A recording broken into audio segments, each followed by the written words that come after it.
I thought all these iPhone reviewers, I thought they did like a review of all the iPhones in one video. I didn't know they did like split between them like Maxes and Airs and whatever. I think this. I'll be honest. I don't know if this is a hot take or not in the iPhone community. I think this iPhone is shit. The iPhone Air compared to like the other ones. The fact that you're paying more money than the base one for like just a smaller phone. It might have like some extra benefits that I don't know of that like cause it to be a higher price. You're paying like 100. I think it's like $100 more, $200 more maybe, just to have a super small thin phone. From the videos that I watched of the new like iPhones, the base one seems to be the best. They basically just took like all the shit that made Pro Max phones and shit good before and put it on the base one.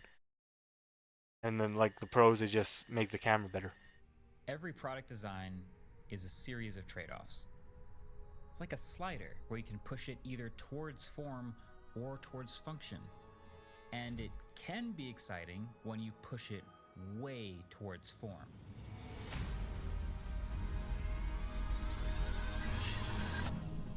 This is the iPhone Air. So Apple decided to make a ridiculously thin iPhone. Yes, it's thinner than a number 2 pencil, thinner than any previous iPhone that's ever been made, including the one that bent. It's thinner than the freaking iPod Touch. That is ridiculous. And this isn't simple. I think I just don't see the appeal of insanely thin phones. I can see the appeal of not wanting a fucking brick to put in your pocket, but like the base phones are like thin and small enough. I don't ever feel the need with my. I got like a base 13, I think. I don't ever feel the need with this to fucking like want a smaller, thinner one. And I got like a thick case on this bad boy. Simply an iPhone I shrunken mean, maybe it's just not my taste. down. I feel like wanting to have like super thin and small phones is like a rich person thing. I feel like that's a rich person flex thing, especially if you're paying more for it. Including the one that bent. It's And any regular person that like where an iPhone is like a big purchase for them and they don't just buy it every year, they're gonna see, oh, I could pay less for a bigger phone. I'll just get that. thinner than the freaking iPod Touch. That is ridiculous. And this isn't simply an iPhone shrunken down. Apple It has done a also looks ugly. I know this like fourth, fifth pause already, but it looks ugly to me. This generation of iPhones seems like they're stepping more in the direction of looking like an Android compared to an iPhone. Because before you could really tell when an Android was Android and an iPhone. iPhones just like have this like clean, neat look, and Androids kind of look like that. Even if the phone's like the same power, the outside of it kind of look like it doesn't look as premium. But this generation, it seems like they're stepping more into physically making it look like an Android. ton of rearranging parts and pieces inside the phone. They've squeezed a lot of the compute and memory and logic board up into the top of the phone and allowed a bit of a bulge, which they're calling a plateau, which leaves most of the slimmer bottom of the phone for just battery. The edges are nice and softly rounded, and the whole outside frame is shiny titanium, which picks up a ton of fingerprints, but also is remarkably durable. They 3D printed the USB Type C port to fit, and all of the buttons and camera control, as thin as they are, go pretty much right up to the front and back edges of the phone. The end result is an iPhone that is noticeably thinner and lighter than it's been in a long time. It is super impressive and, importantly, deserving of the Air name. But it's not perfect. Of course, it's not perfect. You wouldn't be watching this review if it was that easy. There are a bunch of trade offs to making it this thin. It doesn't just get this thin magically without a bunch of sacrifices. Beauty is pain, after all. And so now that I've been using this phone for a couple of weeks, I'm just going to give you each of the trade offs that Apple. Chat, I wanted to just point something out. This was crazy. I found this out today. I was on Twitch and I was just scrolling through streams. I found this guy named let me pull him up. Actually, I don't think he's live right now. Filthy streams. I found this dude. I clicked on his account because I seen his profile picture was Bubble, so I was interested. 17-hour stream. What the hell, dude? Motherfucker did 17-hour stream. But yeah, I just fucking I was interested because of Bubbles profile picture, and I clicked on it. I didn't. This dude is the producer of "Wake Up Filthy." Like you know the songs that start with "Wake Up Filthy." I mean, I think this one might have it.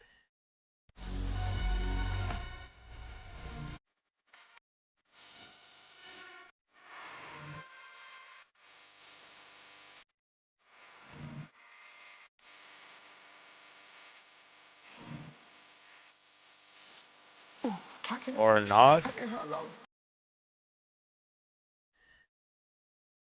Yeah, it's like a producer. I did not know this guy was a producer. I found him just randomly on Twitch, and it turns out he's the producer with that tag.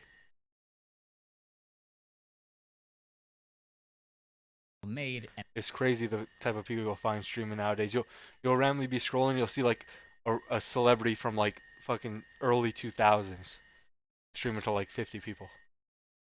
how much you'll actually notice them. And I have some small concerns, some medium concerns, and then the big concerns. So, small concern number one is they did remove the bottom speaker to achieve this. So, most of the bottom of this phone is battery, but then those grills at the bottom of the air are just for microphones. So, the only speaker in this whole phone is up in that earpiece at the top. Couple things. A speaker that small is not going to get as loud, but there's also way less bass, so things are a bit tinny. But the worst case scenario is actually when you turn your phone landscape to watch a video or game or do something with stereo audio, in which case you'll probably notice all Ah, of the audio is coming from one side of the phone. And if you accidentally this is gross, dude. I'd much rather just have the thing they had before, with the lip coming down like that, and it's just all black here. This is just disgusting, dude. It might be less noticeable in person if you're watching it, but this is just ugly, man. They should make it to where this is like a on-screen display, and the camera, everything is an on-screen display, so they could turn it off. So if you're like watching a video in landscape, it turns it off automatically. block that earpiece with your thumb, that's even more annoying. So the speakers are definitely not great, but they're acceptable for most everyday use. At least they're not horrible. You kind of just get used to it. So then the iPhone Air is eSIM only globally.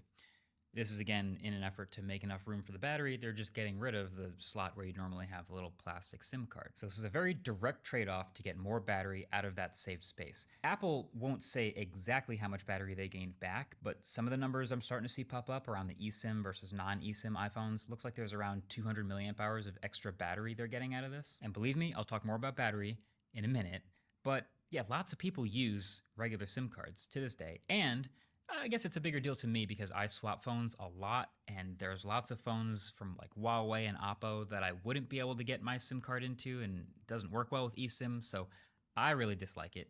But I suppose for the average person, they'll only notice this once or twice. Once when they switch to the phone, and then once when they move on to another phone. But speaking of carriers, the iPhone Air, unlike the rest of the iPhone 17s, does not support millimeter wave 5G. And the thing is, most people outside of the US have never used millimeter wave 5G. And most people in the US have also never used millimeter wave 5G. So, it's super convenient once in a while. When you have it, I find myself near a hotspot with a supporting device. And if I happen to have something to download in that moment, it's great. But that is so rare and so far between that you might as well not worry about it yet.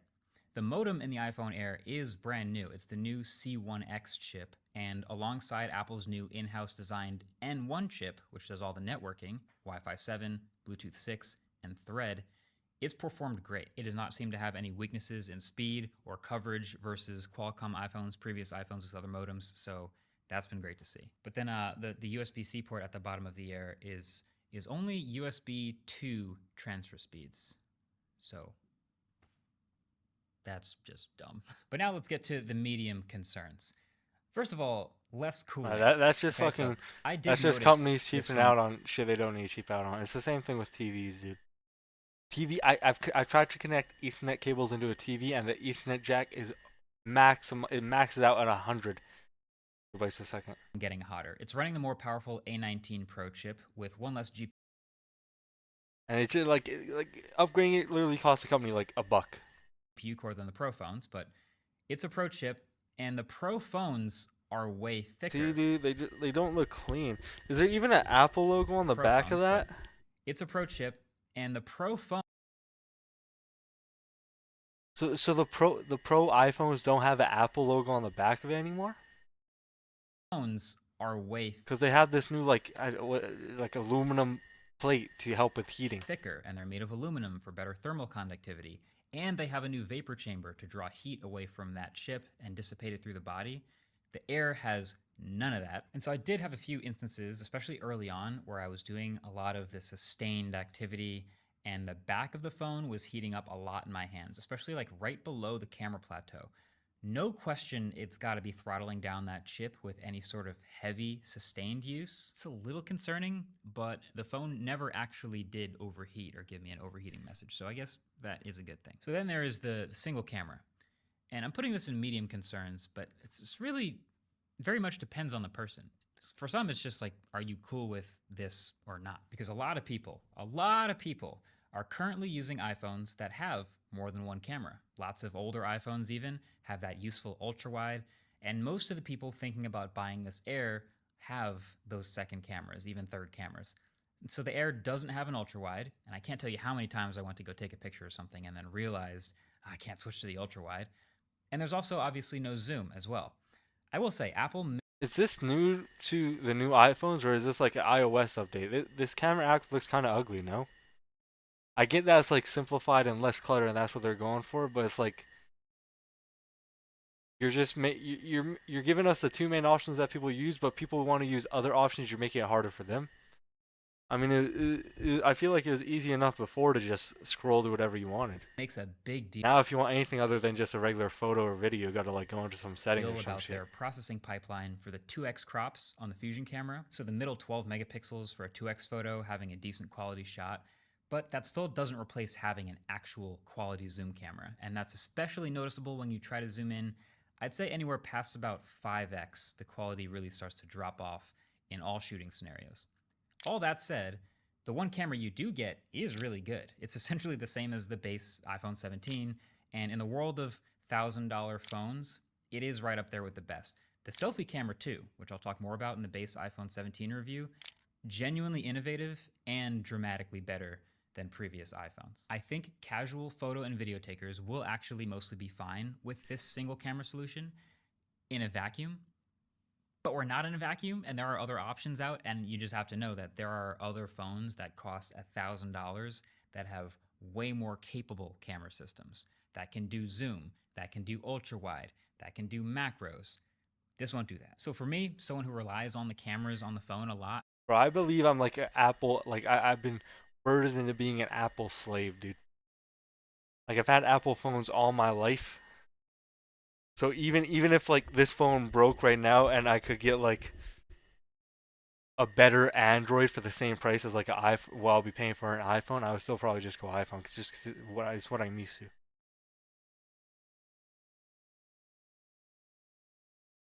And the difference between Androids and iPhones, like the user experience, I feel like is different enough to where when you're already locked in and used to one thing, it's very hard to switch.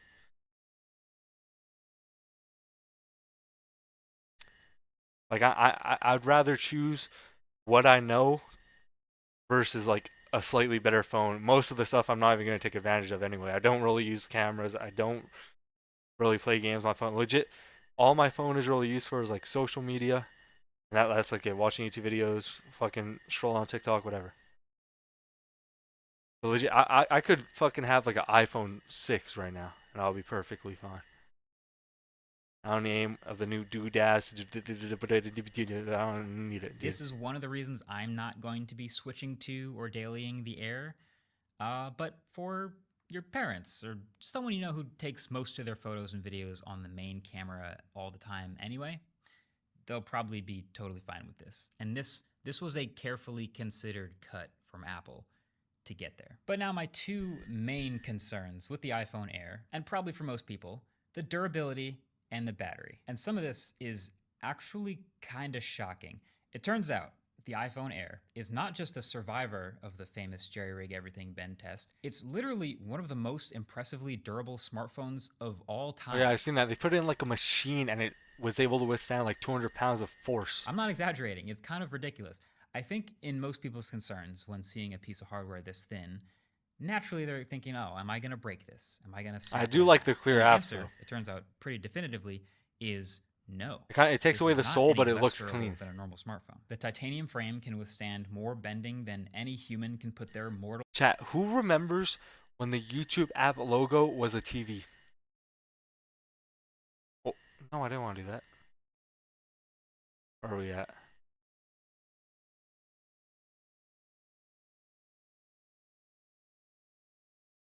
Right here. Chat, Close to who breaking or bending. remembers the old YouTube logo? I only remember seeing this on my iPad, dude. My big iPad with a black case on it. This one. Holy fucking retro throwback. Fucking boomer. So that brings us to the last main concern, battery. So the battery on the iPhone Air is pretty weak, and there's no getting around that. Remember earlier this year, though, when I said one of the big pillars of 2025 smartphones was going to be these new higher density silicon carbon batteries? Well, it turns out two of the biggest phone manufacturers out there, Samsung and Apple, well, they just didn't want to take the dive on that quite yet on any of their phones. So not only is this phone thinner than ever with less room inside for battery than ever, but it's also not even a special high density battery to make up for it. So the result is this big, bright, gorgeous 6.5-inch 120 hertz OLED display being powered by a battery the same size as the one in the iPhone 11. I will say parts have gotten more efficient, right? So like the display can throttle down all the way to 1 hertz, and the A19 Pro chip can underclock super well. So it's not a disaster, but I'm giving the battery about a C minus, ending the day with like 15% left in low. I find it crazy how they're able to put that like high quality of a screen in a like machine device like this and be able to price it the way they do. Like fucking having that quality of screen on like an actual TV, even like a small TV, you're paying like $1,000.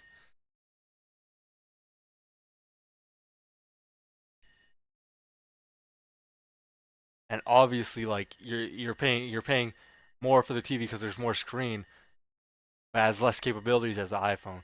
But I think it's actually crazy the fact that we could have a device like this at price the way it is. It's obviously expensive, but it's not like it's because they're doing all the manufacturing and labor fucking shit in like Asia or whatever, where they could just break rules, whatever rules they want, they just set them.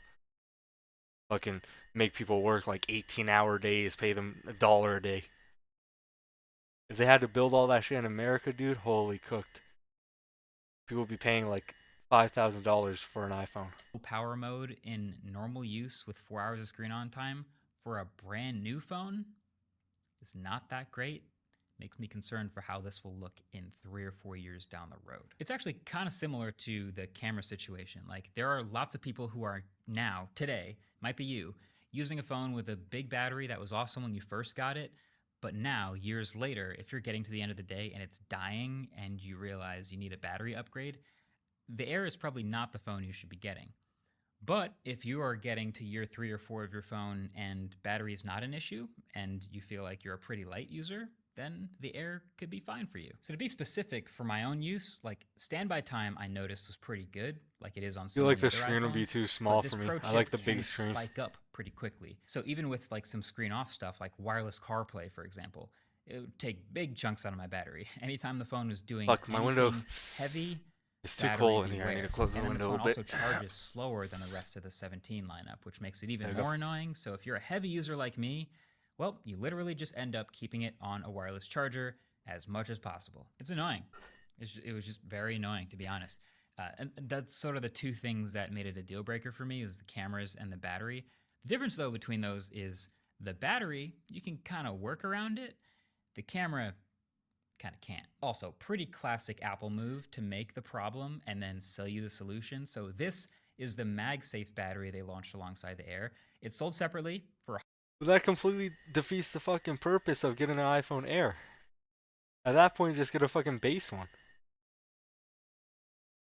Isn't the whole reason you would get the iPhone Air? It's to have a small, slim, thin phone. Because you're paying more than the base one.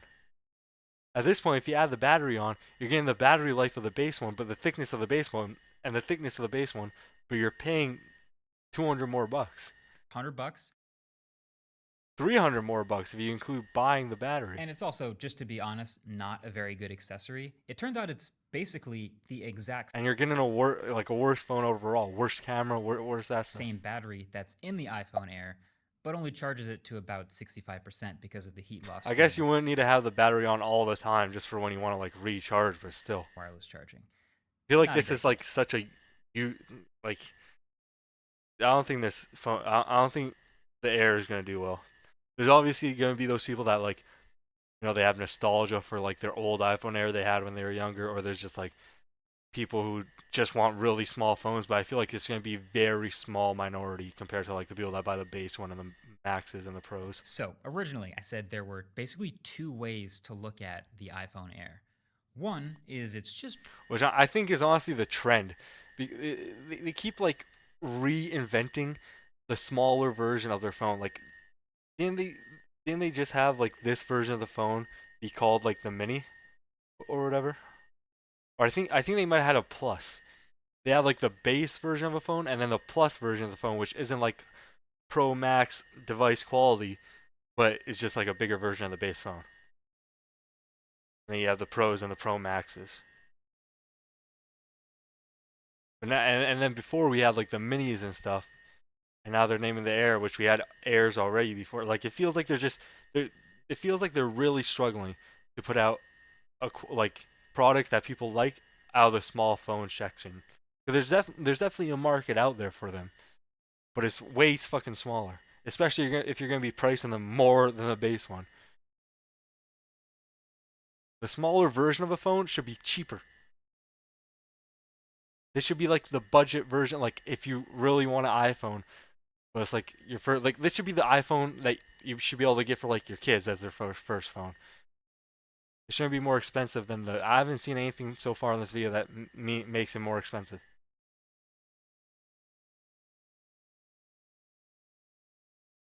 Oh, holy Apple awkward. trying something new, throwing it out the wall to see if it sticks. Oh, maybe people like this. Or it is a long, premeditated preview at the future of all smartphones when they're all this thin. But I lied. There's actually a third way to look at this phone, and that is as one half of the upcoming foldable iPhone that we all expect as early as next year. Because it's easy to be impressed I by the thin. I don't agree with. I don't think thinness of phones is where we're heading in the future. I feel like those Ray-Ban glasses that's like it's not gonna be the next level in terms of it's gonna fully take over like what phones are now. But I feel like that's gonna be like the next big accessory. It could also though be like VR, where it was like cool but not really a big market for it. No, but I mean like if you get really good quality, I feel like that's still such a like there would be lots of people that would see like glasses that act as phones and they'll be like, I already have a phone. Why would I need to pay this like more hundreds of dollars for fucking glasses that do the same thing? Of the iPhone. I think they've just perfected the phone as a product. Not as good as it could get, but they like it's cemented into the daily lives of so many people. That's just like it's gonna be hard for some other type of technology to come through and take the place of the phones are in right now. Air. But if you've paid attention to the rest of the smartphone world lately, each half of a good folding phone is often even thinner than this iPhone. It's obviously a huge priority for them because they're trying to get to the same thickness as a normal phone when closed, so double their typical Z axis. So, all of this work, all of this incredible reorganization of the inside of the phone and the components, and the miniaturization of parts, and the efficiency maxing with their in-house developed parts like N1 chip and C1X, all of that effort is absolutely geared towards seeing if they can make the first ever truly new form factor of an iPhone, maybe since the 10, one that folds in half. And it just so happens to enable this really thin form factor Air phone that they'll make in the meantime. Kind of the exact same way we got a Galaxy S25 Edge, and then a few months later, got the Z Fold 7, which was an ultra thin foldable from Samsung. So I'm very much looking forward to that crazy foldable iPhone when it comes, and what'll they call it, and what software it'll run, and all that other stuff. But for now, this one, uh, yeah, it's an iPhone still. You know, every year we get the new iOS and all of its features and the clear Ah, nice feed flex, and buddy. visual Nice flex, intelligence dude. and all the iPhone stuff. And I see I what you did review there. that separately. And you guys already know about all that stuff. And then we get the new iPhone's announcement, and there are almost zero new actual features here other than the selfie camera. But now it's like I'm reviewing, you know, the box that iOS comes in, you know? And I think this package, as cool as it is, like this will speak to plenty of people. It's beautiful. It's super trim. It's super light in the hand, which is Trim. underrated. People are going to pick this phone up and immediately love it. But I They're think throwing in maybe the Playboy best Cardi thing lingo. about the iPhone Air is actually how much it seems to have freed Apple up to make the Pro phones even more pro, which are now thicker and have more battery and heavier and bigger cameras and all unibody metal now. That's the one I'll be daily driving.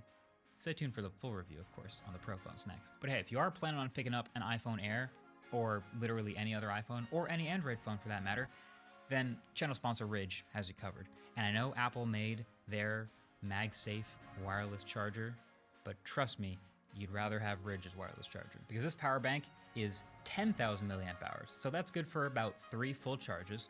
Plus, it can actually do other things. So it can charge your Apple Watch. It has 2 built-in cables, USB Type-C at 20 watts, and Lightning for any legacy Apple devices.